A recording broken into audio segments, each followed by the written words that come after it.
Tonight's reading is by Robert Browning. It's from Childe Roland to the Dark Tower King. My first thought was she lied in every word, that hoary cripple with malicious eye askance to watch the working of her lie on mine, and mouth scarce able to afford suppression of the glee that pursed and scored its edge at one more victim gained thereby. What else should she be set for with her tongue? What save to waylay with her lies, ensnare all travelers who might find her recumbent there and ask the road? I guessed what skull-like laugh would break, what crutched gin write my epitaph for pastime in the dusty thoroughfare. If at her counsel I should turn aside into that ominous tract which, all agree, hides the Dark Tower. Yet acquiescingly I did turn as she pointed, neither pride nor hope rekindling at the end descried, so much as gladness that some end might be.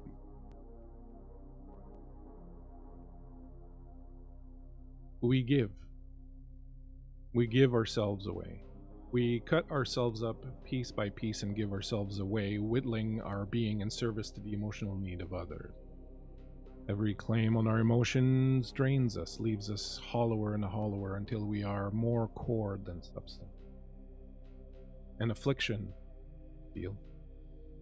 Emotions, love, hate, joy, lust, sorrow, disgust, hope. Wear it on your sleeve, your heart on display for all who would look, your emotions a mosaic of colors, a distant light, pharos of the soul calling all ships to you. And they come, and they take, and we let them. Giving is better than taking, is that not what they teach us? No, not me. I know not of giving, only of taking. I am the dark little void inside of you, the little lonely place that yearns and desires and lusts and calls and wants and wants and wants and consumes. That little voice you feel guilty listening to. That little hole you feel guilty feeding. Frail creature, but you should exult in it. Revel in it. You should fill it to the brim and fill it again and again. Sooner set the world on fire than harbor an unheeded desire. Bring me all their colors, their souls. I will break them into pieces to swallow them all, gorge on them, and when I vomit them back and put them back into the world, sharp, jagged, ugly little pieces that used to be souls, I will take these pieces and make my crown of them.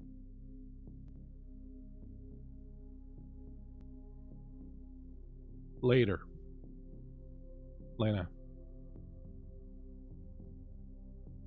You're lying in a puddle of strange, flesh-colored liquid, thick and clingy. It's warm and smells faintly of meat, rotting meat, yet with an intoxicating undertone that makes your mouth water. You lie entwined in an embrace with Dr. Shaw, your limbs interlaced, her face serene and then her eyes open, and in your sister's voice, he says, "You're going to hell now." You hear a scream, soul-searing and shiver-inducing. You realize it's coming from you.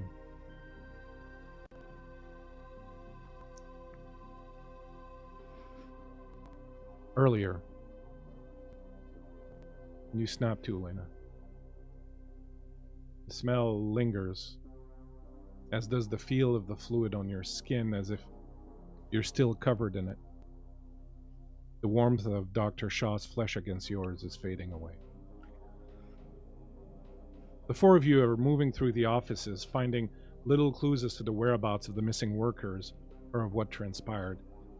Dr. Kilgrave and Dr. Castle are a little ahead, inspecting the floor plans with Luke. You notice Luke and Dr. Shaw take a moment to speak earlier. For an instant, they seem close. Closer than you would have thought. Almost intimate. And now Dr. Shaw seems a little on edge as she examines the contents of a file on someone's desk. What do you do? Hey, Dr. Shaw. I know things are a little tense around here. I kind of just wanted to clear the air a little bit. I know this whole thing is a lot for me, and I'm really trying to, again, respect what everybody's doing. I wanted to give you a piece of insight on me, I guess. I'm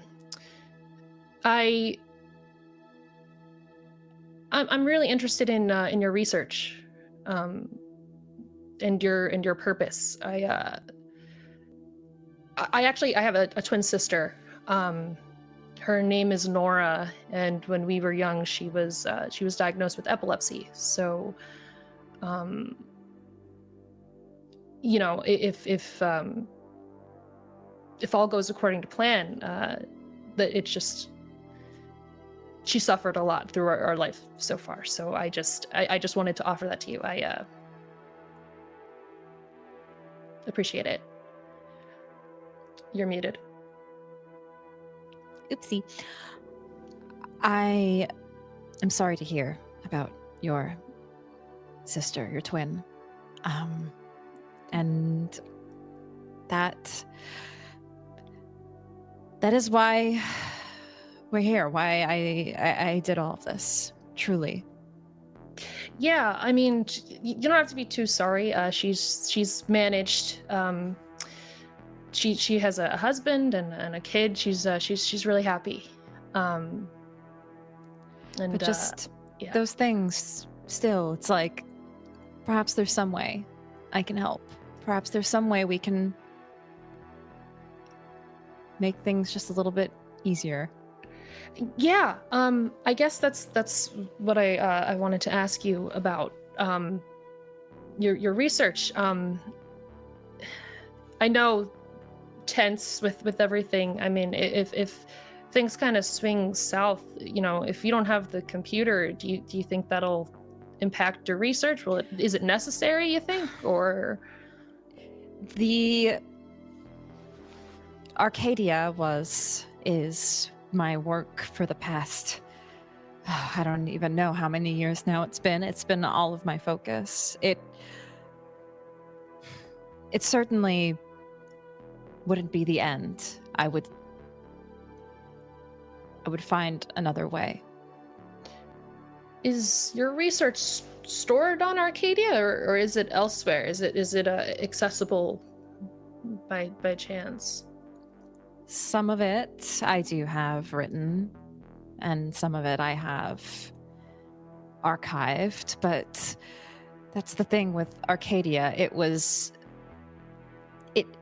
The next step needed something more. It needed not just my brain power or anybody that I work with brain power. It needed computing. It needed something more. More than your magic. Yeah. It helps, but it can't solve everything. Understood. I think. Yeah, again, I'm following, but I think I get what you're talking about. Just know that everything we're doing here, all of us, it's not just to try to retrieve or help figure out what happened with some computer. This is so much more than that. Oh, I know.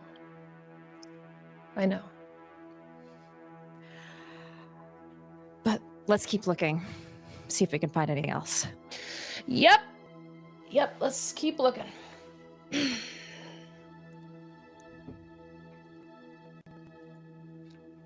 I think, Keon, you got an advantage at some point.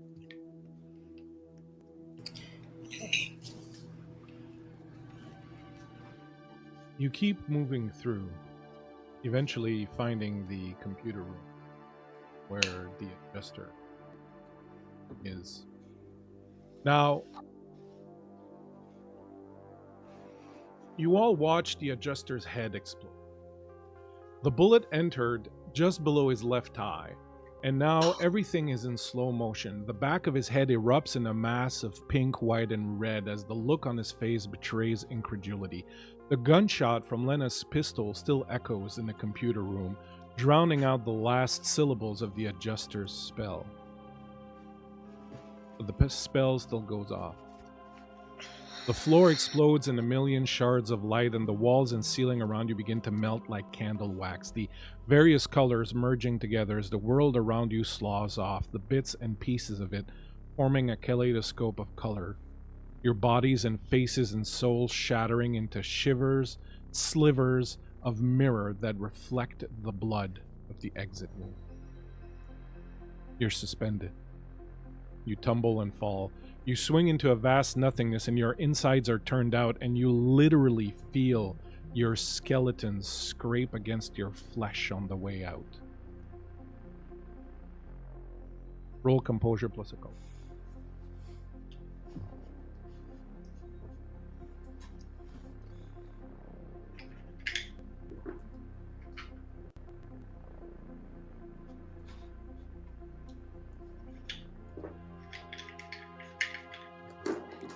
Two successes.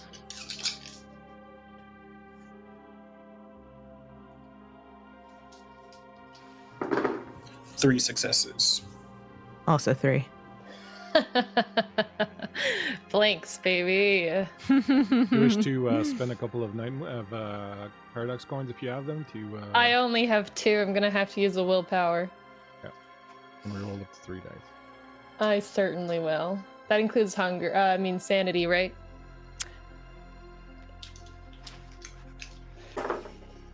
Okay, say it's 3.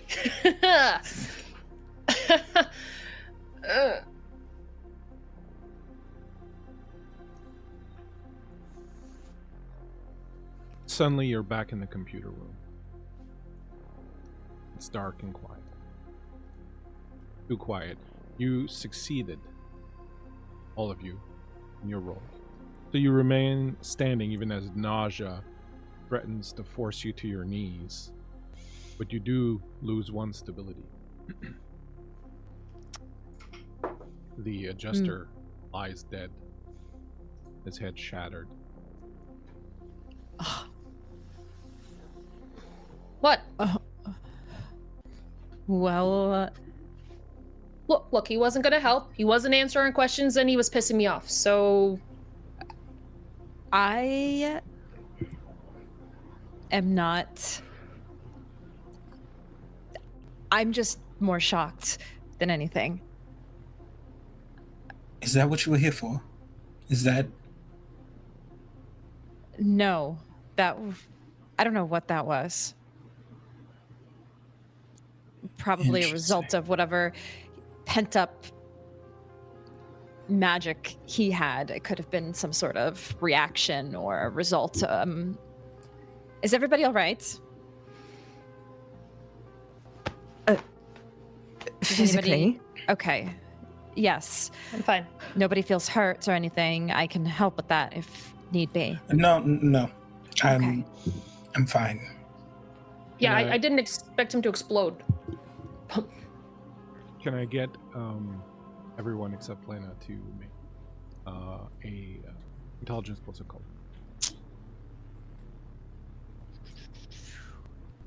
Intelligence.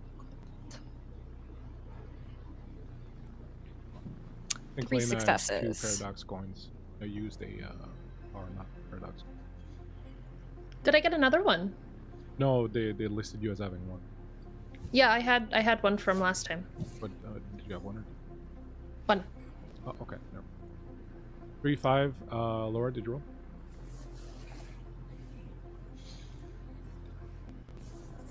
As you're talking and taking stock of the situation, the quiet and the dark kind of grates on you a little bit because it's not normal, and then you realize that the spell's not over. Whatever spell the adjuster used is not over. The world as you're seeing it right now is still part of the spell, still part of the there's something else.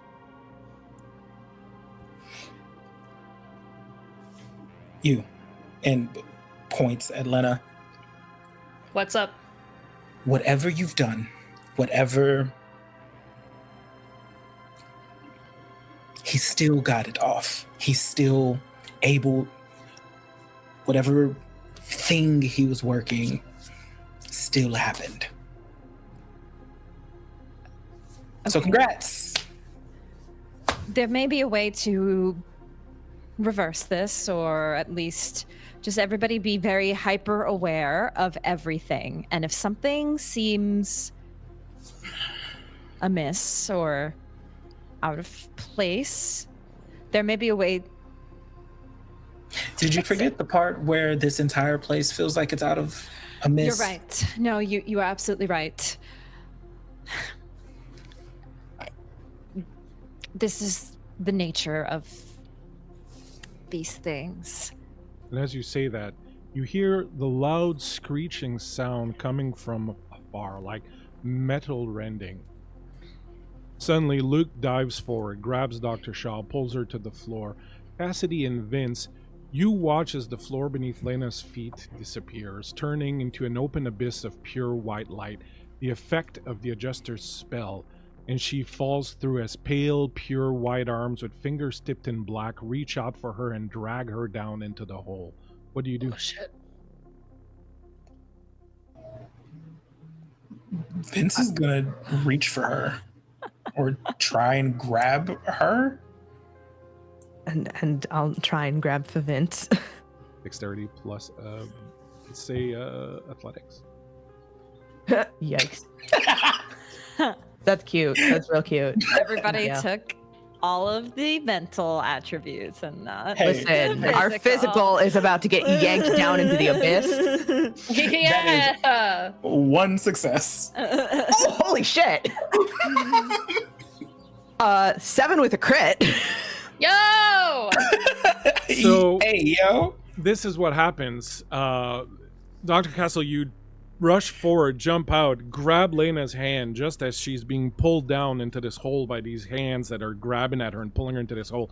And as you do, as your fingers are starting to wrap around hers, Dr. Kilgrave, with some strength born of desperation, grabs you and hauls you so strongly that your hand lets go of Lena. You watch as Lena disappears into the hole and you're yanked backwards, and then all the lights go out.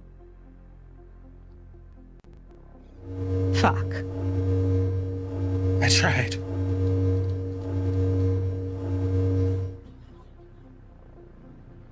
Shit. All right. Does Lights. anyone else have firearms on hand? It's completely dark. It feels that the world's completely gone around you. You can't see anything, barely hear anything.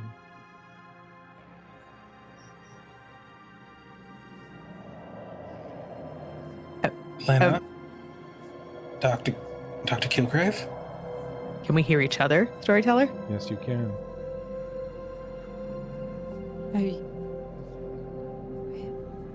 Ailey? Yes, I'm here. Luke? Yeah, I'm here. Okay, Hello, so what Dr. was Shaw. that? I'm so glad to see you again. What is this? What? Luke? Are you alright? That's not me. You recognize the voice as that of Arcadia. Oh. Your theory about color was right.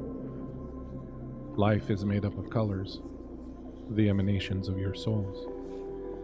They shine so very brightly and set you apart. I knew it was right. I always knew it was right.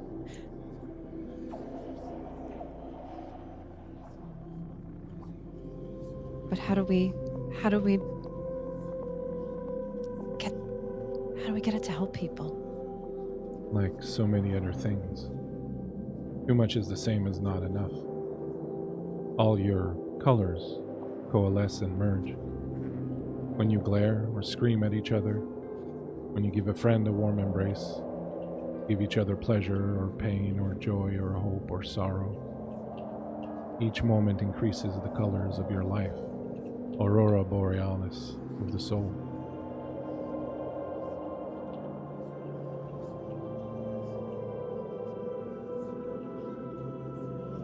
So we just need every color. We need it all. But too much color turns to darkness. Right. The void sets in. You feel Yes. empty, having given all your colors away. Yes, that.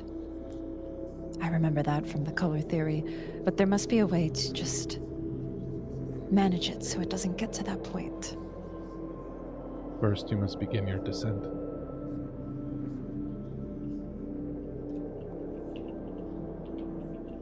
Descent. The descent is a journey downwards.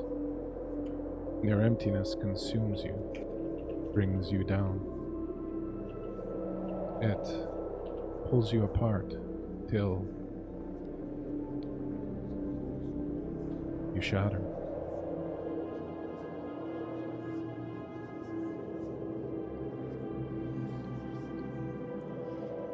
That is the only way. Then we will descend. Only once you've gone down that path can you perceive the real you, what is truly inside. Once all pretense is gone, you are a dark, empty void, surrounded by a maelstrom of colors, but untouched by it. For you are nothingness inside. All color inevitably turns to darkness on a long enough timeline. Yes.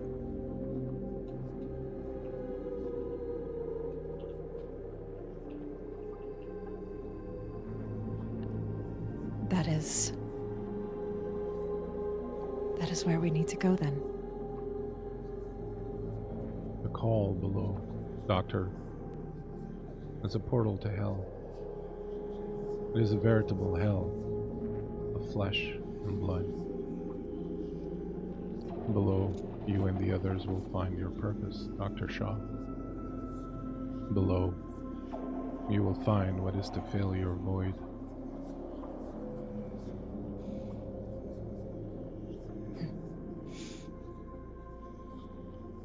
Yes. Will you That's- bring them with you?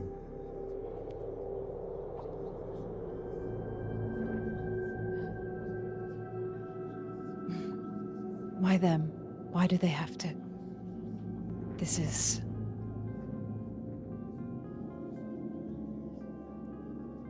something I need to face. Everyone has a part to play. Everyone must find what is to fill their void. Below Dr. Shaw, he waits.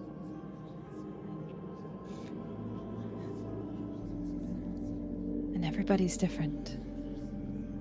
So we all have our own journey, our own discovery of that void.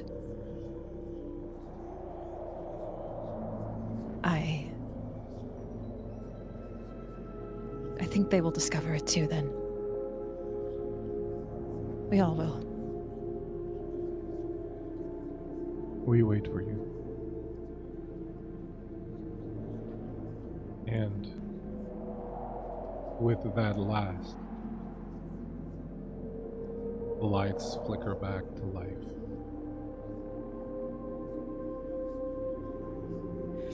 All of you are in the room, except for Lena, who is gone.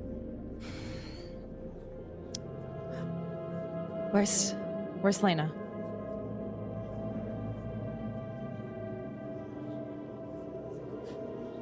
Oh, You're muted. They were just here. They... You didn't see. I was momentarily distracted.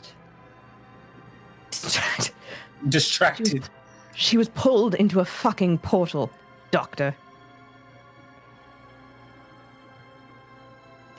Then we go after her. We have to find where she went. That could be where everybody else is. Ailey. What have you created? What? I have not... I've already told you everything. This... Whatever is happening here, I don't know why it's happening. And that is what we were trying to find out. You know what I think? You know what? I think you're lying. I feel like there's something that you're not telling us. And I think you're in on it. I think... In on it. This is not... Vince, please, look. I know that this is a lot to take in. Everything that's happened here, this is not for the human mind to really comprehend these things. But it's for you. It's for you to understand. No, even I don't fully Because you're understand. so far better than us No. regular humans. No, that's not what I'm saying. No. But Sure, what it sounds like. I understand the visceral reaction that we are all having to this. Because you're right, this is not normal. But we need to keep going. We didn't come here just to see some weird shit and say, well, that's it. I also didn't come here to die. And that's what this feels like. We knew that people went missing in this building. We took that risk, despite everything.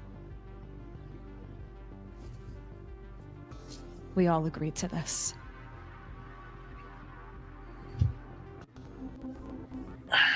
We need to keep Whatever. going. We That's need to fine, find whatever. Lena. And As you, I- sorry, go ahead. yeah, I was gonna say, I will head toward this As you portal. look around you, the room dark still. There is one way that is lit. You see a short corridor. Down the corridor, you see two things. One, there is a set of stairs leading down. There are red lit arrows pointing down. To the left of the stairwell are two exit doors.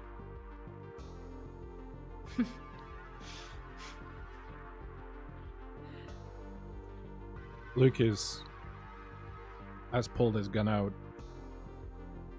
is checking it. He looks around, finds Lena's gun lying on the floor, picks it up. What did the rest of you do?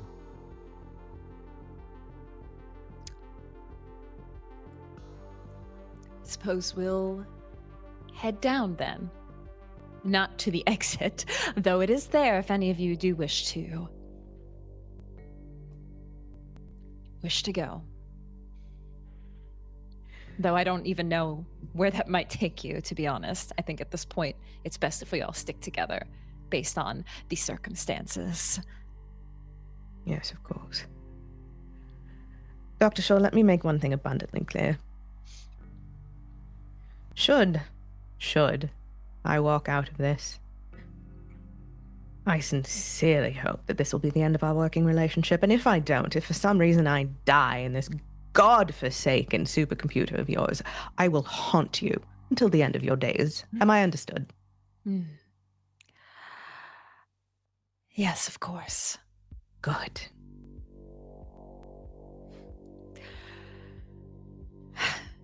Shall we? Lead the way, Yes. Dr. Shaw.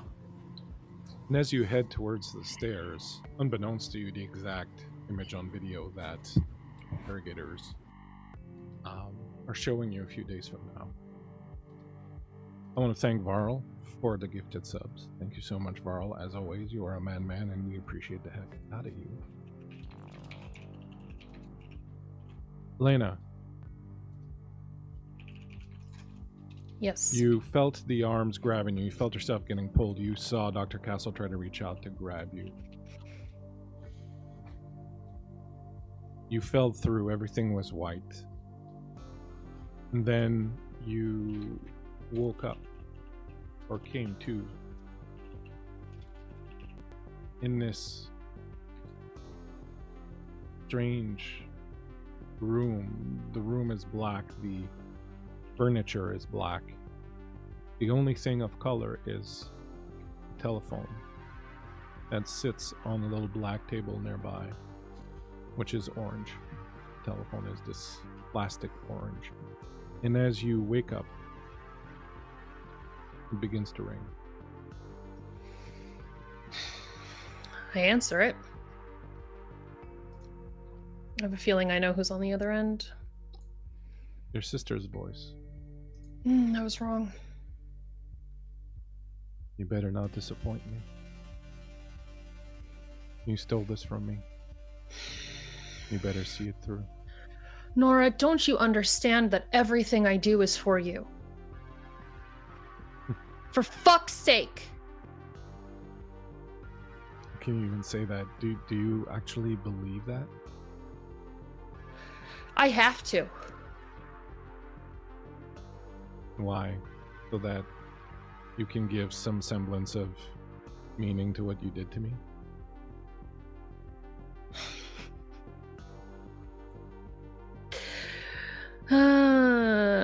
You asked. And I showed you. You didn't have to be cruel about it. I needed you to stop. It's okay. I forgive you. No, you don't. I do. Because now I'm going to live. And you won't. And the phone goes dead. I slammed that phone into the receiver. As you do, the entire thing shatters into 100 pieces. Little shards of orange plastic flying everywhere. You can see that it was hollow inside.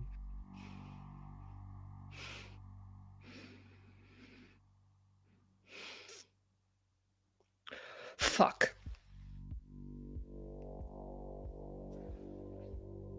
You notice out of the corner of your eye a light indigo color starts to shine. When you look, you see a doorway is outlined in this color. I approach. I open the door, go through it. On the other side of the door, you find yourself in a circular room. Your foot slips on something wet and you fall flat on your face. Ow. You're lying on the floor, the world around you hazy and out of focus, and as you attempt to push yourself off the ground, you notice that the floor beneath you is transparent. And beneath it you see a miasma flesh-colored liquid. Think thick and unctuous. Moving about slowly. Occasionally a face comes up, appears out of it, or an arm, or the back of some unfortunate soul that's trapped inside this goo. You see the entire floor. This entire circular floor is made this way, and beneath it are a few dozen people trapped in this liquid. The roof above your head comes down into a pyramid point. The tip of that black pyramid is just above the point in the center of the room.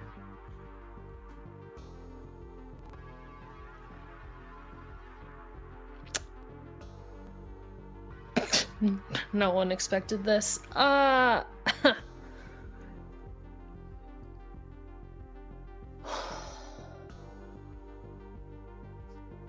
Is the room empty other than all this? It is. The room around you is bathed in this strange red light that occasionally flashes white. The walls are completely bare, made of white plastic. The roof is black and comes down into that point at the center of the room that hovers just a few feet above the floor, the center of it. The smell in the room is fleshy, thick, sweet, and somewhat intoxicating, with a faint trace of something rotten just beneath the surface. Fucking shit, Mom.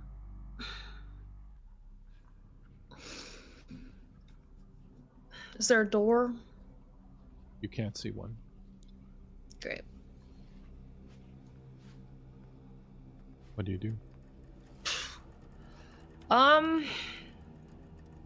Is the point of the pyramid like touchable? Yeah. Is it like that low? Yeah. Okay.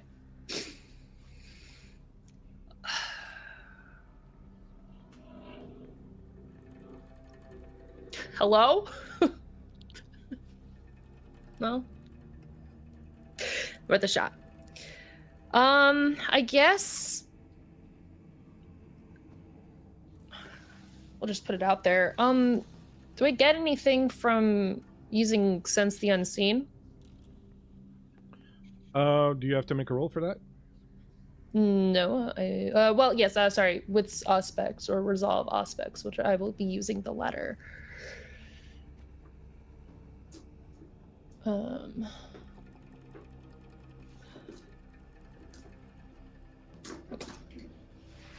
many dice. Okay. That is 4 with. Sorry. It's 5 with a crit. As you gaze about the room with your heightened senses on,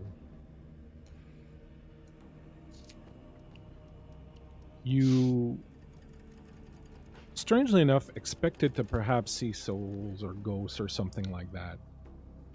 But there really isn't. The only thing that you see is this strange kind of, almost like fog. There's this strange sort of ethereal fog that is filling this room and seems to be emanating from the center where the floor is, and it almost looks like there's maybe a hole in the center, and this strange sort of fog emanates from it. And as you look at it more closely, you see that it's this multitude of ghostly flies.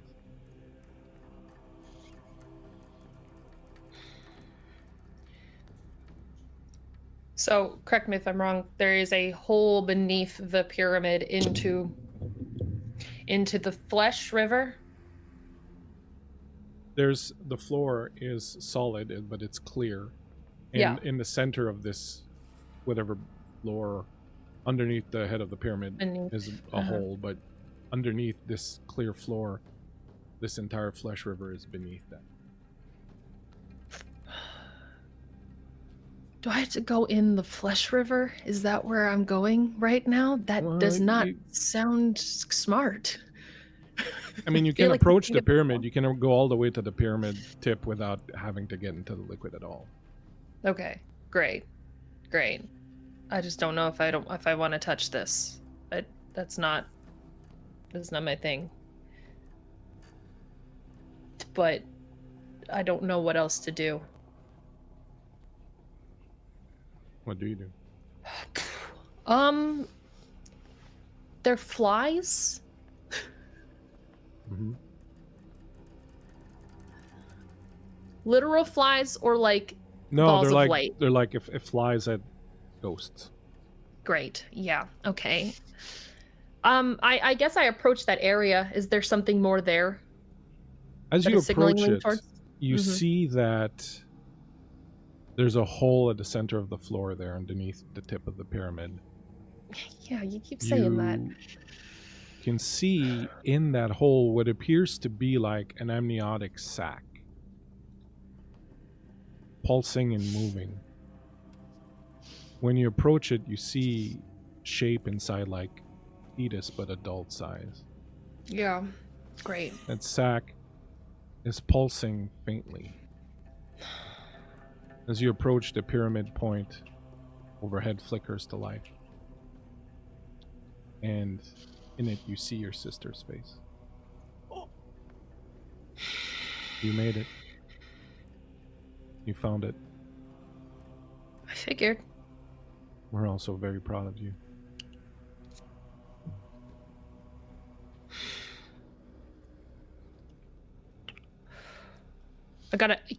I can't touch it.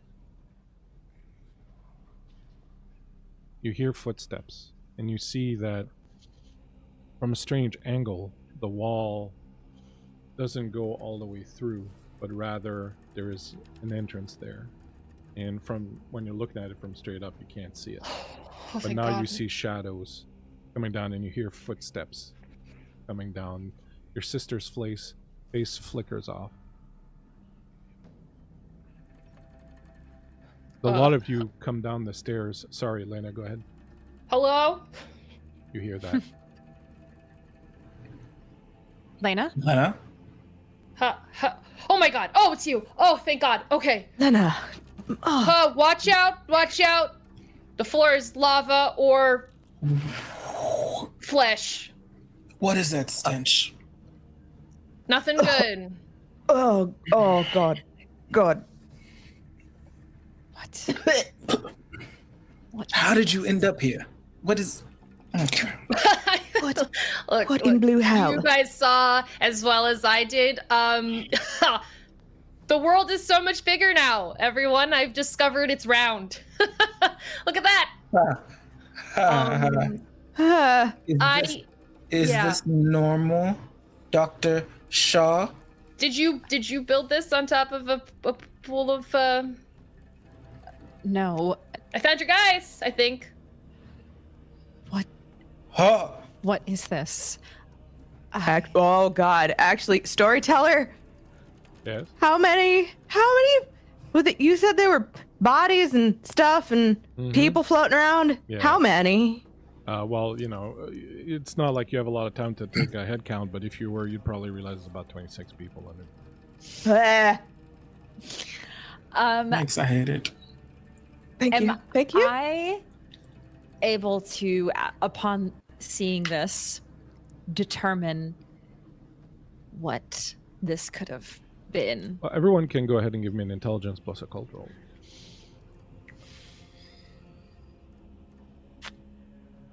Okay. Okay. Why Come not? on. Nice. 5. I didn't want to get this one. I got 2 successes. I got another 5. I'm gonna spend a willpower because I'm nosy, so that's a 7. I want to know, Excellent. God damn. As you come down, all of you realize that this is probably what the adjuster had started talking about before he was so rudely interrupted by Lena's gunshot to his face. The call, as he had called it, doesn't really tell you much about what it is, but the sense that you're getting is that at first blush, you see this and you're thinking some kind of sacrificial thing, but it doesn't feel that way. It doesn't feel like it's some sort of sacrifice. It, in fact, feels like it's waiting for something. It feels like you've stepped through into somewhere. You literally don't think that you're physically still in the pyramid. You feel that this is the archway or the doorway to something else. and that everything that's here is waiting for something to happen. The portal to hell. What? Yeah, that thing that guy was talking about. Yes. What do you think of this, Dr. Shaw? This is no longer our lab. This is no longer the place where I created Arcadia. This is something else. You should come over. I'm like, again, like I kind of came around, I think, the other side towards you guys, and I'm kind of like in the middle, but more closer to it because I was investigating the hole. And I'm like, you should, I mean, come look at it. I'll take a closer look. Yes. As you approach what you assume is the call, this strange sack with the figure inside of it at the center of the room, you feel it sort of draw you closer. You feel its pull, and you obviously automatically kind of feel that that's suspicious, and you sort of pull up short a little bit. You okay? Yes, I'm fine. Yeah, you should come look at this.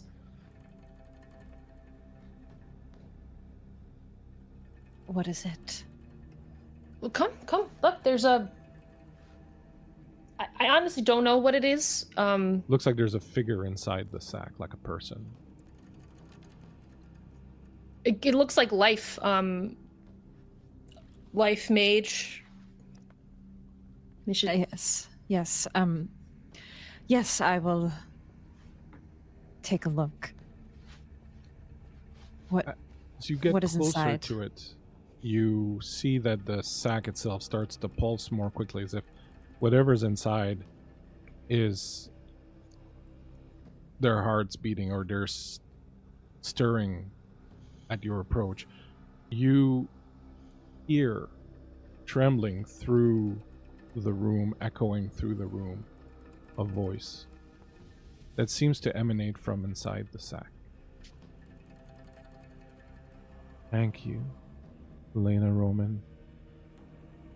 I hold the oath of your family to be satisfied, and I release you and them from it. There is just one more thing I need from you. All creation comes from destruction. And at that moment, you hear screaming and sounds of a struggle. You turn around to see that the floor has opened, and hands have reached out and are grabbing Luke and trying to pull him below into the goo that's beneath the floor.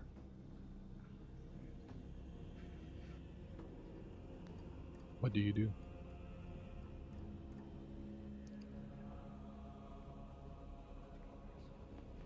It's pulling whom? It's pulling Luke down. It's pulling Luke into the shit. Okay. I am going to try to grab him. Whoa! You don't want to get too close. It's not safe. Hold on. And because this is all life, I would like to try to transform simple pattern, and try to grab a hold of him by using this gooey flesh and like melding it to my will so that I can try to get him out. And as you start casting your spell, you immediately realize that there's something in this room that is corrupting your magic. Your magic is twisting, and instead of affecting the ground at your feet, the goo beneath it, you feel it twisting back in on itself. And you realize that something terrible is going to happen, and you stop. And as you do, out of the corner of your eye, you notice something strange happening. You look over, and you see Dr. Kilgrave and Dr. Castle have started to change. change? In what way? Tell us. In what way?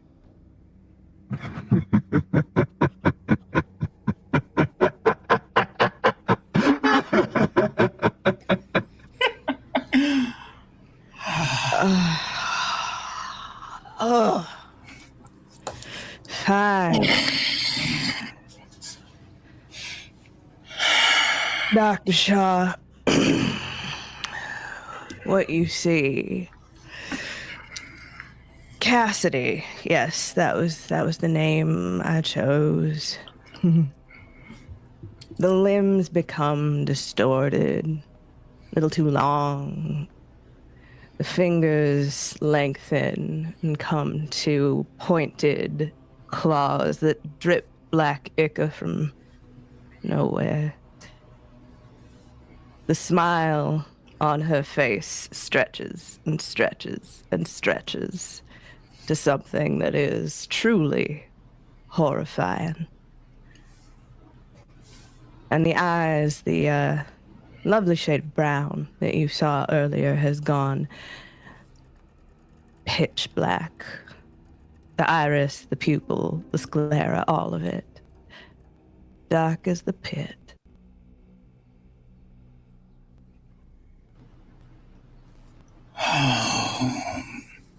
Ailey. And what you once saw as Vince, someone you went to school with, you see their form start to constrict and bones crack in places and things splinter. And the skin that is there slough off. Muscle begins to explode. And before you, there are just pure white bones. But not the bones of a skeleton. They form a creature. His face is gone, eye sockets crusted over with bone. See a lizard-like creature looking back at you. No mouth. But you know he's smiling. Hello, Ailey. Lena. No. Nice to see you. Nice to see you. Well, Lena, is this... Why do you look at... This is so normal to you. This isn't... No, this is an anomaly. No, this is... It is an anomaly. It's incredible. No. Honestly, it's amazing. And it's amazing what we're going to do here. What? Yes. This is what you wanted, isn't it? No. You wanted this, right? This is... You wanted this is- life? No, this is wrong. This is corruption. I can fix this. We can fix this. Vince, Shaw. Cassidy, Lena. Dr. Shaw. We No, can no, fix no. this. I Dr. think Shaw, you've done enough. We are going to fix it. Touch No. the call. No. This is wrong. Luke! You turn around, you see where Luke was, is just the occasional arm that rises out of the ground and some of that flesh that is bubbling up, splashing over the side. I'm so sorry. I'm so sorry this happened. I'm sorry that you all were brought into this.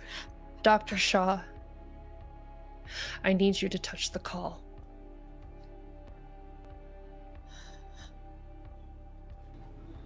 Go on. Do as you're told, girl. Mother's waiting. This is not right. This is not right. What are you feeling? I feel like I failed. No. No, Ailey, You have succeeded. Have I? You are perfect. You are the puzzle piece of generations of work, bringing together something that's so necessary.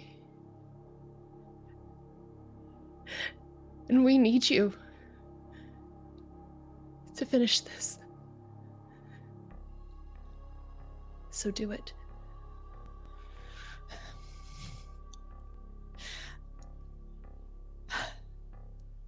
Mother, if this is right,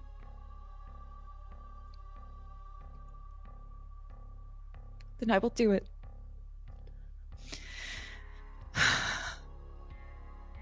Fine. I step out of the way. I walk toward this thing. And I reach out. You kneel next to it, you notice that the figure inside has this back down, pulsing and floating on top of it. I guess this life, this is what you need, right? You're the life we need. She just reaches her hands out and just with both hands just almost caresses this thing with her hands.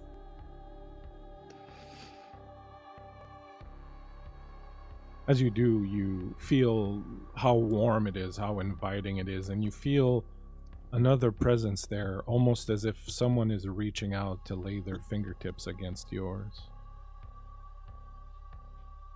And that voice says, "Creation comes from destruction. Bring the other one."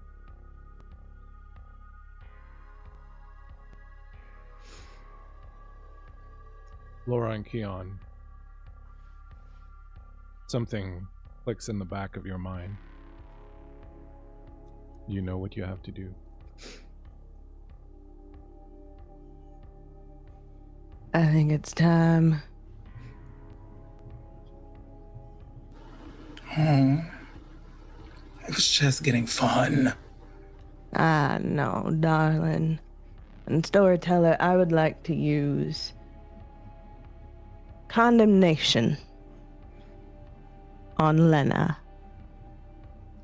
And what does condemnation do? The demon places a debilitating curse upon the target. Go ahead and roll your occult plus.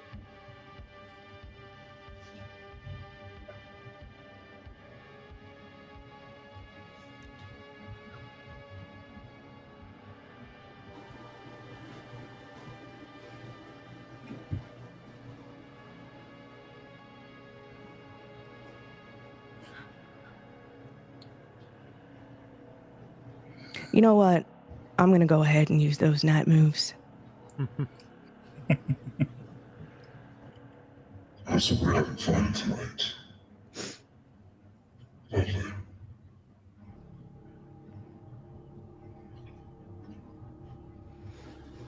With that, I would like to use one of my moves. I would like to use Black Metamorphosis. And I encase my body in a nightmarish armor and grow tentacles from my side.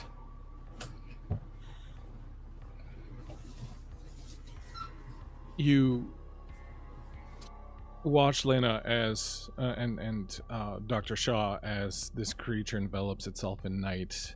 These shards and spikes growing all over it, these tentacles emanating from it. The other one intones something in a strange language that you don't understand. What was your result, Cassidy? Hold Hold on, sorry. That was originally 2 successes, but I would like to use my paradox coins because I had 3, I think. Okay. You get to add 2 more dice. Lena, you can go ahead and roll your stamina plus occult.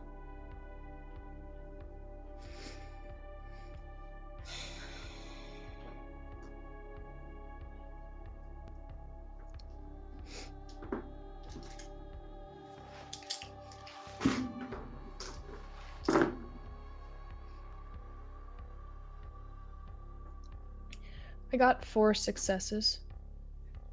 The extra dice puts me at 5. Do I see what's happening? Yes, you see that the demon has clearly targeted you with some kind of curse. What exactly does the curse do, Laura? There isn't exactly The debilitating curse, right? You feel, Lena, you feel your entire physical body start to feel weighed down and sort of feeble. You lose 2 dice to any physical rolls that you make as you start to feel enfeebled by whatever curse has been thrown at you by this demon. What would you like to do, Lena? I see what's happening. And in some ways, I guess I expected it. There's an exchange here. And I've been trained to submit. So I let it happen. Without encountering much resistance, what happens, Galen and Laura?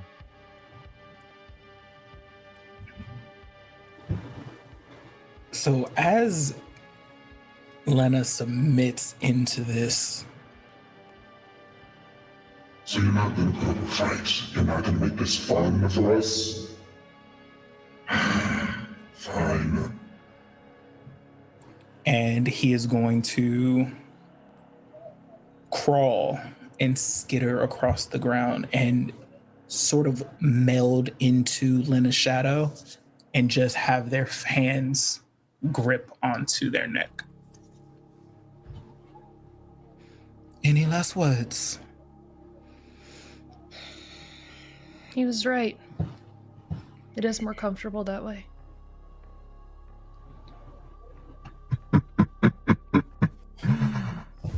Good girl.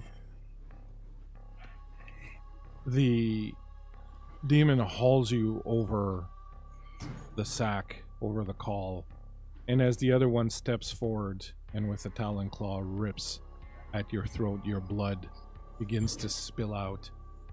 Dr. Shaw, you barely notice all of this, entranced as you are by what is happening to you as you're feeling this person or presence inside the sack start to slowly fill you. You watch as Lena's blood splatters all over the sack, and suddenly there is this intense shivering in the sack, and you feel the energy transfer intensify. You feel the corruption of it start to spread through you. You feel every ounce and fiber of your being, everything that has been bent towards service of life all your life, start to change. And at first it's very distant, the roaring sound, and then limbs snapping, bones breaking, screaming. And you notice coming out of the floor where Luke disappeared, some kind of tall, dark shape emerges from there, covered in gore and viscera, dripping with it, hands flailing helplessly at it. What looks nothing so much as a giant bipedal wolf, now covered in the goo from underneath the floor, crawls out of the hole. As Lena's body drops next to you, falling down into the hole, covering the sack, the blood dripping over it, you yourself find your own balance, tipping forward. You fall down, hit the sack where Lena is also, and you see Lena's face inches away from you.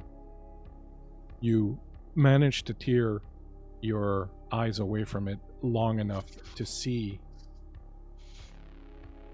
what has to be a werewolf, this giant Karinos form werewolf, attack the two demons, roar into them, ripping at them with intensity and furor.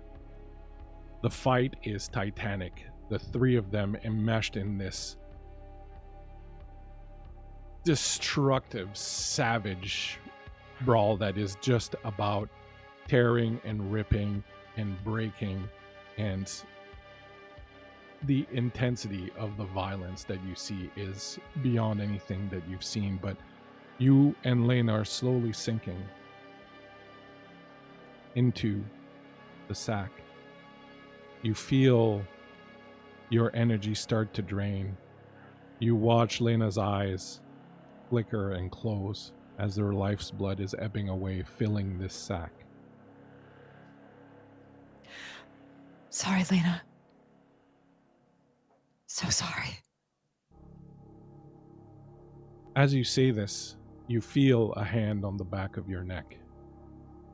You look to see Luke, who has changed and is somewhat less of a wolf now than he used to be, and he is using his claws and he's ripping at the sack and ripping at the tendrils of the fleshy stuff that have started to wrap around you and started to cover you, and he's ripping at them, and every one he rips, just two more come out and wrap around you again.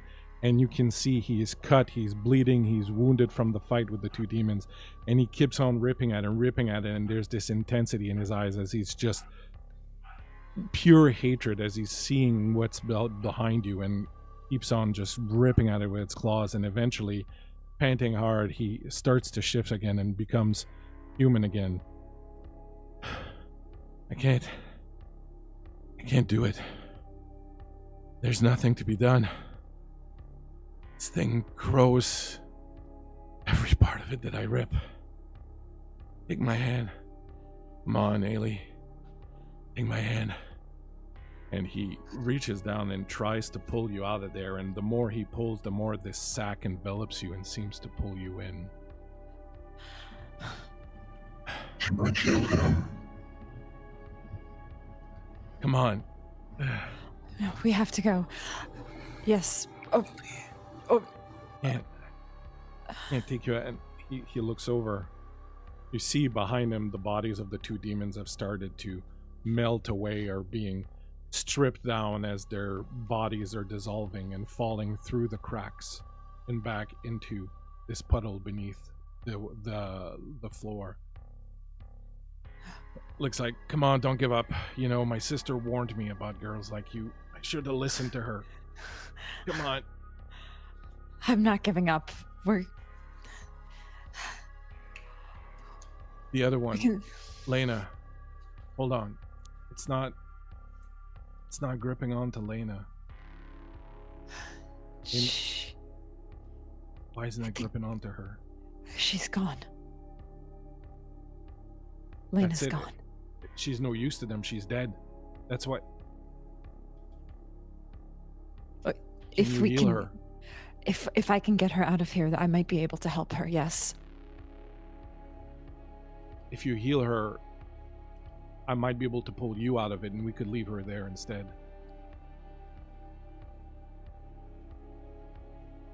I can try. Come on, do it. Okay, Lena. He's grabbing onto you and he's trying to hold you as you hold further into this, and you see that Lena's just floating there on the sack. I am going to try to use a sphere of my magic that I've never fully used before. Like, I'm able to heal others, but I've never been able to like create new life. But I want to try to like take my healing and just bring it to the next step and almost create this new life. Right, give me your occult plus, occult plus intelligence. Okay. I may use my paradox coin for this as well, because it's a big one. Okay. I got 3 successes, but I could do better. I'm gonna re-roll. Okay, so 5 successes total. 5 successes total. Lena, you were drifting away for the first time in a very long time, at peace. And suddenly you feel energized, you feel renewed vigor and energy enter into your limbs, into your muscles, into your skin, into your heart. You open your eyes, you are lying on top of this sack, arms entwined with Dr. Shaw's. You can see her eyes are closed. You see energy flowing from her into you. You feel your wound start to close. You feel your blood start to rejuvenate itself inside of you.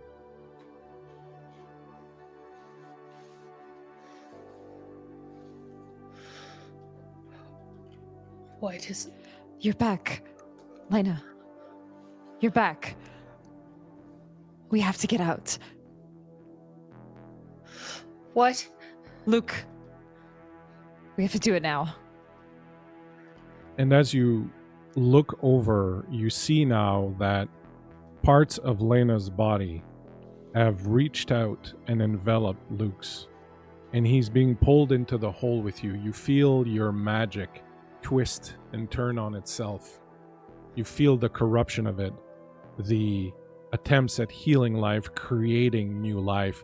You watch in horror as Luke's body seems to melt and Lena's body seems to melt, and the two of them start to flow into each other, their bodies melding into one another. You see them start to sink into the sack beneath you. You hear a voice, a woman's voice, the voice you've been hearing, say, creation comes from destruction. You watch as Luke's body completely melts into Lena's. You watch Lena's body as it becomes darker, bigger, stronger. These strands of long dark hair spreading along her spine. You now realize that you yourself are sinking into this sack. And you watch the two of them sink into it. And you hear the voice say, "Time, Ailey, come to me now." And arms, a woman's arms, reach out of the sack and wrap around you and pull you into the sack with them. It wasn't supposed to be this way. This wasn't supposed to happen like this. This feels wrong. This is all wrong. And as you say this, the liquid from the sack fills your mouth, enters your body, chokes you.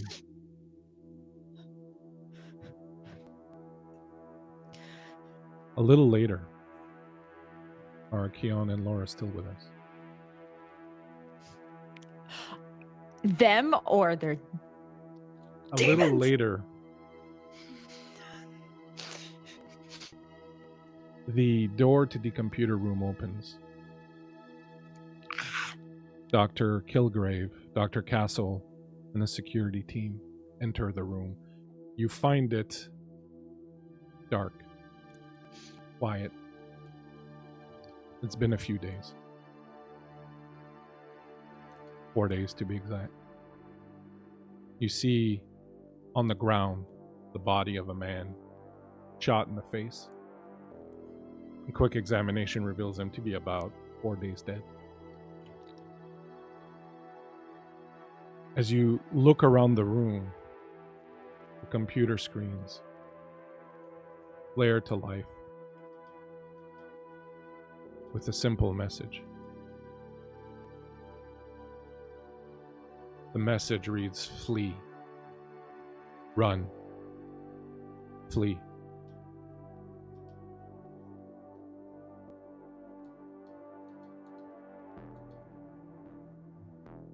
What do you do? Is there any sign of Dr. Shaw? No, there is nothing in the room except for the dead body ahead of you. Someone no one recognizes or knows. The security team is busy putting him into a body bag and picking up evidence around the room. The Did we entire... Sorry, Lena? go ahead. I'm sorry you were breaking up there, Keon. No, sorry. Did we ever find Lena? No, you haven't found anyone. You've been moving through this laboratory now, and it's clear the power's out. The only thing that's active are the security lights, which work on battery power, and even they are starting to flicker. But as you enter into the computer room, you can feel a deep thrumming, like something vibrating deep at the core of the building. The head of security chief comes up to you, Dr. Kilgrave, and says, "We've found out and checked out all the other offices. There's evidence that they've been through there. Some things have been moved, some things have been left behind, but there's no sign of anyone. The original 26 or the second team that came in with Dr. Shaw. Neither of the three of them." Give me just a moment. And storyteller, I would like to approach the computer that is flickering right now. You can totally do so. If I click the escape button, does anything happen? When you click the escape button, the message on the computer changes. Creation, destruction, creation.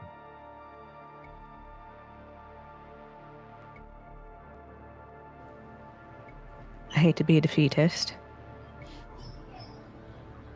And Vince, back me up on this, but I think we might want to heed the warning. There's nothing left here. Do we know the status of the reactor? Well, Keon, I was just going to say that as you're feeling this vibration, you kind of get the feeling that it's probably the nuclear reactor. Even though there's no power anywhere in the building, it feels like that's the only thing that could create this level of vibration through a building that's built of cement. What you do know of the reactor is that it's a CANDU CMR, which is a compact modular reactor. It's meant to be taken and built in hard-to-reach places. It produces about 150 megawatts of electricity, or of power. It's very rare. It's unique, basically, of its kind. It is very safe, but it can, under certain circumstances, have meltdowns. Whatever has happened here has probably stressed the reactor. Are we trying to save this facility, or are we looking to just let it go? Because if we do not act now, there will be nothing left here, and I would like to not be here when that happens. Well, we still haven't found any indication of the head of the security team, Brandt. As we still haven't found any indication of Dr. Shaw and the others. My mission is to rescue them if we can, so nothing in my briefing says anything about structure itself. They want Dr. Shaw back. Vince, how much time do we have? storyteller. How much time do we have? You have zero idea. You could have days, you could have minutes. However, Is it? you know that if there is a meltdown coming and it's not gone too far, that you could probably stave it off, if only by turning the entire thing off. Right. Okay, listen. We could have moments, we can have an eternity for all we know before the fallout hits. If you are set on finding Ailey, and if I was here with them, I'm pretty sure we would have headed towards the reactor. So I think that would be a good place to go. Right, then downstairs. And if anything, I can try and stop it. Downstairs then. Shit. You start making your way downstairs. As you get closer and closer to the bottom of the stairs, you feel the vibrations more strongly. The noise is definitely more apparent. You step into this circular room. You can see the base of the pyramid point that comes down in the middle of it. The floor is this opaque gray floor. You see traces here and there of blood, dried, old. You see remnants of what appears to be perhaps some bodies that have somehow disintegrated really quickly. The plans indicate that just across from here, there's a room where the reactor would be. As you start walking across the floor, you notice that in certain places, you can see the imprints of faces or hands or bodies underneath the floor.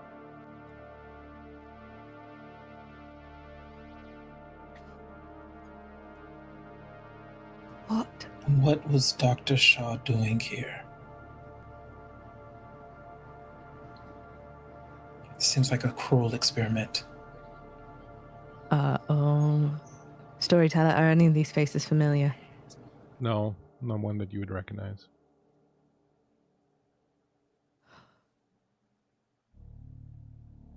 I don't...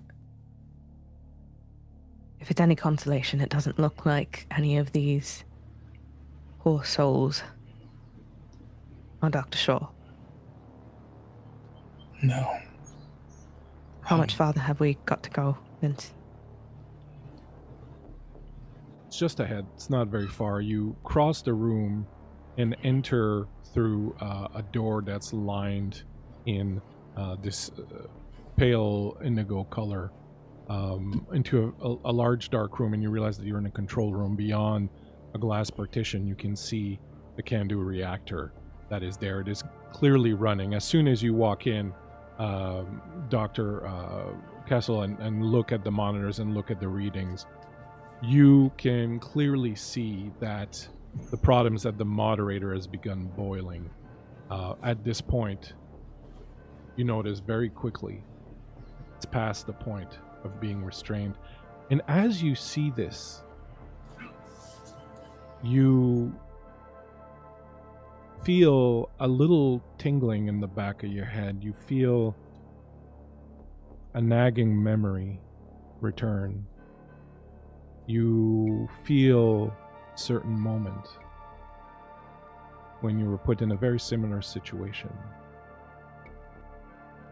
The thoughts of what occurred next immediately create a strong physical response in you. And I'm talking about the fact that this is not normal. Whatever is happening to you, you've dealt with these feelings of guilt. You've dealt with these thoughts before. Your hands start to shake. You start to perspire. You can feel your heart rate go up. It's literally feeling like the first time you felt it. Your emotions are somehow being magnified. You definitely notice this, Dr. Kilgrave, as you see that a certain intense anxiety seems to have taken hold of Dr. Kessel as he stares at the monitors and at all the readings. Oh. Hey. Vince, Sorry. can you Sorry, I'm stop it, here. or do we need to run? I don't know. I don't think so.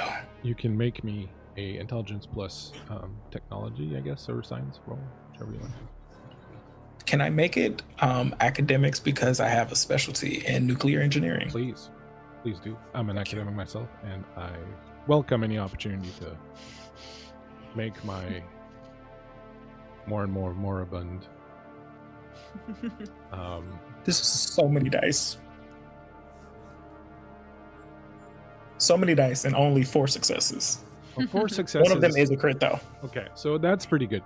You know that with the moderator having reached a boiling point that it has, it's really past the point of being restrained. However, you know that there are 2 options that you have right now. You can either shut it completely down, which will stop it, or you can let it go. You will have time, very likely, to leave the room. This is going to take a little bit of time still. But you can let it go, at which point it will not explode, but it will leak. And the leak should be enough to destroy most of what's down here, at least. Or you can shut it down.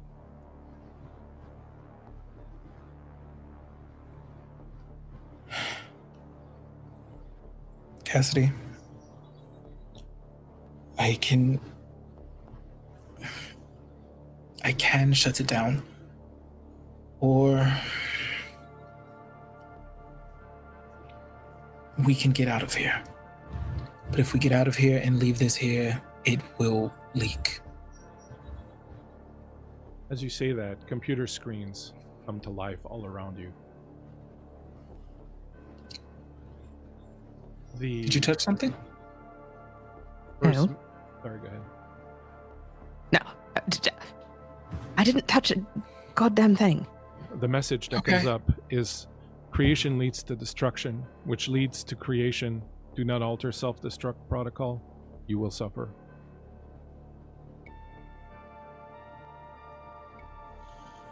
I think that's all the answer we need. I would like to leave. The messages on the screen changes again.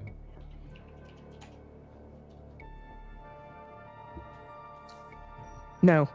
Absolute no. Man, I'm going to turn and start leaving. As Cassidy leaves, Vince will follow behind, stop, slam the door, and go back towards the screen. It's like,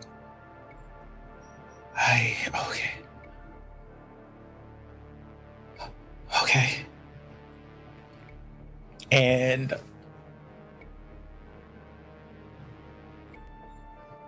I would like to accelerate this a bit if I can possibly do that. You can if you want to. All you have to do is you have to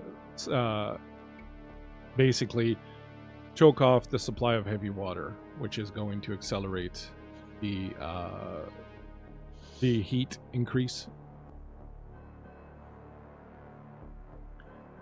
Is that what you want to do? Absolutely. You start pulling levers, pushing buttons. Immediately, horns start blaring, red lights start flashing. On the other side of the door, Dr. Cassidy, you're with the other soldiers. You hear this happening. You have no doubt what is happening. You know that Dr. Kessel has accelerated the process of the meltdown. The soldiers are looking to you.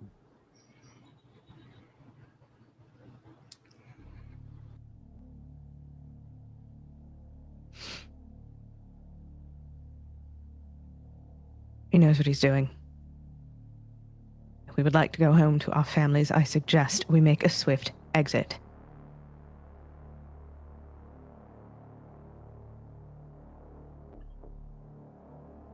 The soldiers look at their captain, and he looks at you, sees how serious you are. All right, men, get out of here.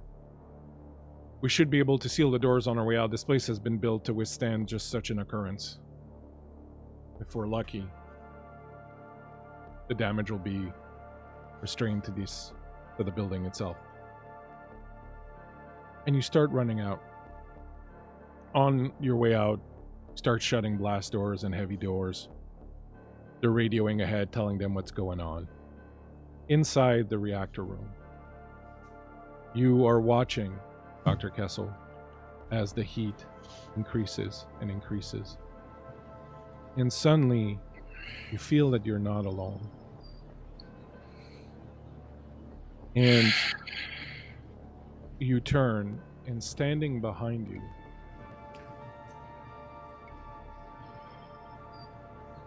tall,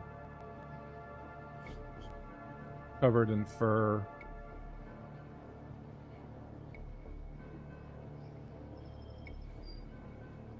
eyes glowing green, greenish ichor dripping from the mouth, the skin scarred, fur rotted. This giant two-legged wolf creature leans down over you. Lena, as you look down at this creature in front of you, you get a faint sense of recognition. You feel like you've met this person before. You sniff him. You feel the fear, you feel the anxiety on him.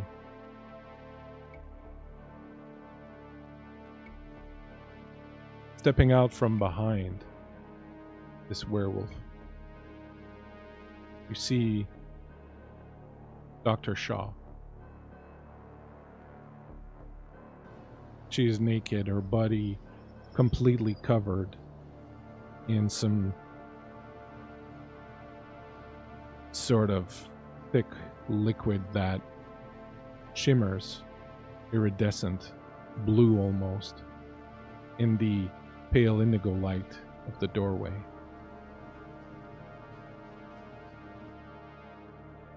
And as she comes around and looks at you,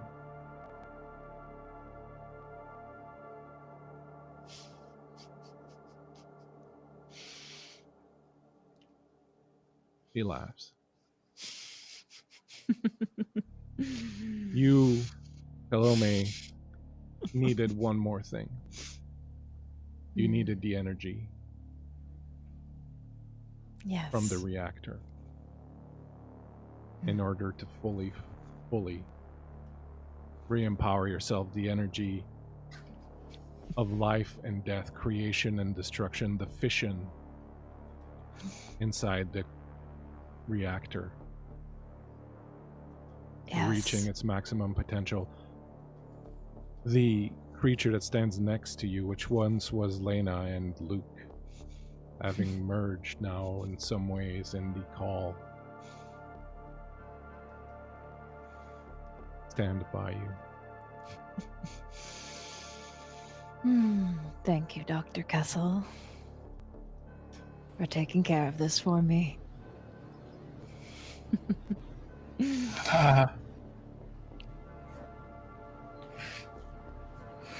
What is this? This is all we needed to make sure everything would finish and be complete. Knew I hired the right people for the job. Are you going to kill me now? Am I going to kill you? You're the one that started this. This whole nuclear reaction, I was standing here, behind, watching it all happen.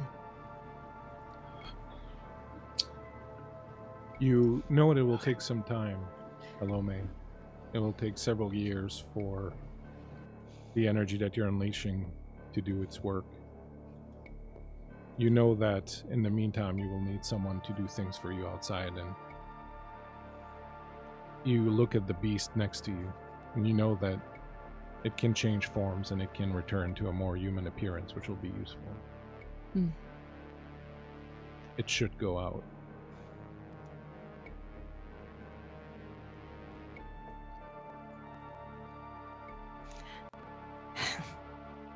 And that's all there is to it then. You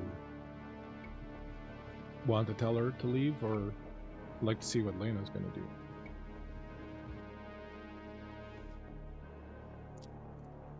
Lena,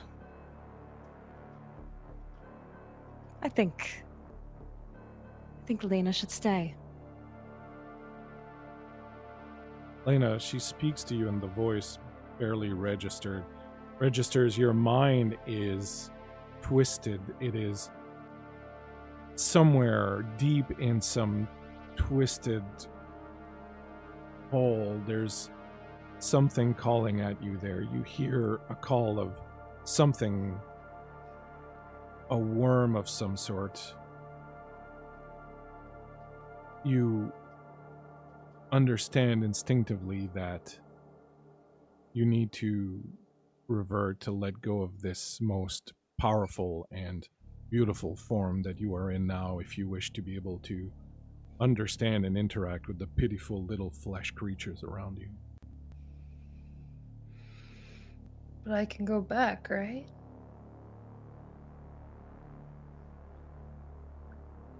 The place that formed you, that created you, that spiral where you danced and became as you are now, needs warriors. It needs to expand. It needs to grow. It needs to feed.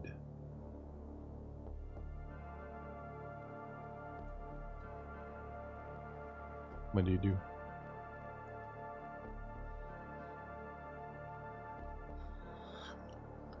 I'll let go of this form for now.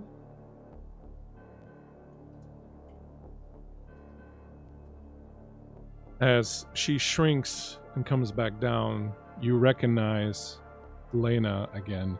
She has long dark hair now. Her skin is also darker, much like Luke's was. The hair also dark like Luke's was. There is still a long strand of it that runs down her back. On her chest is a strange mark like an inverted pyramid. Lena?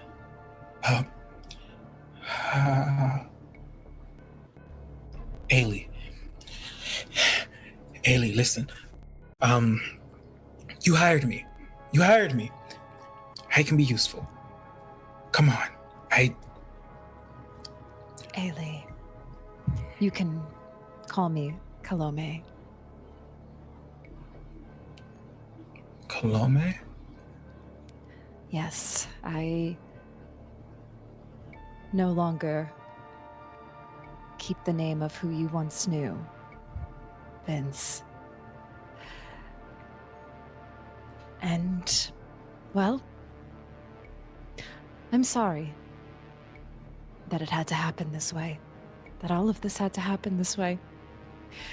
It truly isn't what I wanted, and I mean that.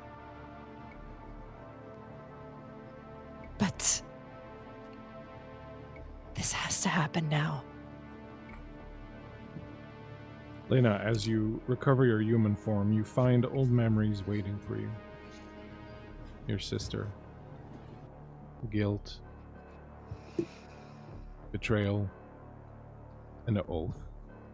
Fulfilled. Long generations in fulfilling. And all of it feels like grains of dust or ash and wind floating away from you. All that remains is the spiral dance, the increasing need to destroy. You look at the two in front of you. One of them is insignificant. The other one, the female, has power. You smell the taint of the worm on her. If she speaks for the worm, you might listen to her. Does she speak for the worm? Kalome, you understand that the brutish creatures known as Garou have a very narrow understanding of what the true power of stasis is, the true power of negation is. You, Nefendus, have a much deeper and thorough understanding of the truth behind that. But this creature has power and can serve you. You'll be here a while. It'd be good to keep some company as you look at Dr. Kessel.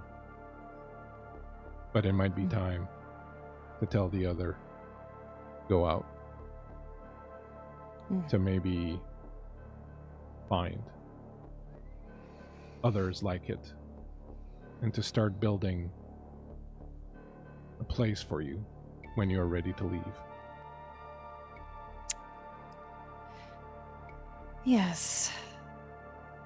Perhaps that is the best option. My sweet creature. What is the option? It's time for you to go. You have a purpose. I will help you. I understand your delicate balance that you wish to serve. The worm, Gaia, all of those things.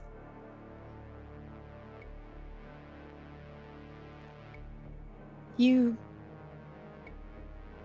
should go. Find a place for us.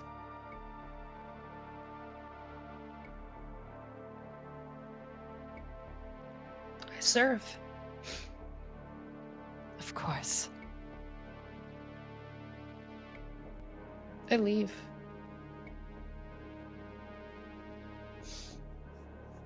And as you find your way out of the building before the nuclear reactor melts down, and as Kalome and Dr. Kessel prepare themselves for a very long wait. Several decades, in fact. Outside, Dr. Kilgrave, you have made it out, locked the place up safely, have gathered with some of the other leaders and decision makers, and everyone is busy trying to make sure that once this reactor goes, not only does it not spill out and cause damage to the actual city, but that there is a reasonable explanation for this and that it can all be sort of explained and swiped away. And already people are drafting press releases and discussing how best to handle this situation. And of course, we're going to need to erase the existence of so many people and everyone who worked on this. And as you're watching this, Dr. Kilgrave, you want only one thing. You want to go back to only one person, to leave this behind, and to go back to one person. Can you tell us a little bit about who that is?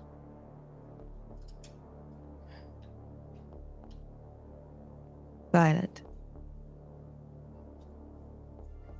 She's my partner. Came with me to Montreal to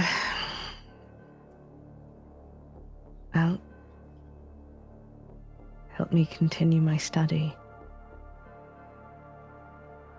She doesn't quite understand the intricacies of the supernatural.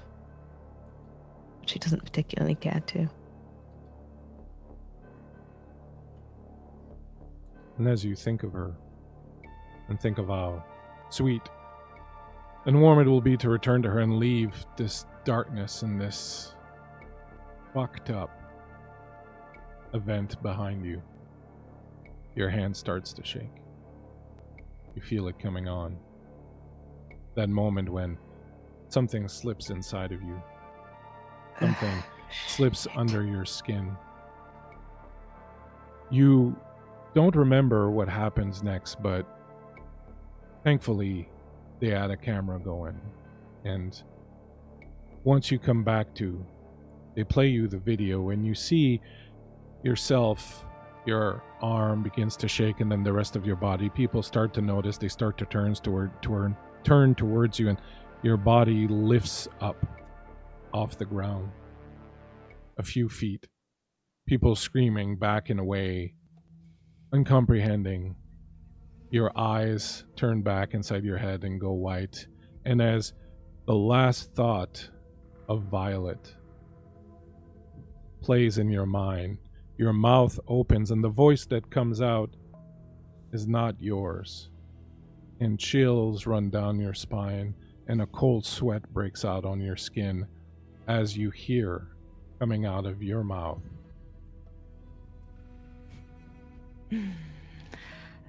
Dr. Kilgrave, it does not do to keep an offender waiting. You owe me a death, and I will take it thusly if you ever go near Violet again. I will take her with your hand in front of your very eyes. Until then, live well.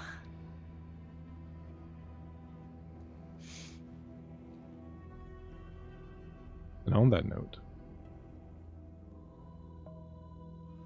my friends, we finish this little story, a little trip inside a pyramid. Nothing ever goes wrong.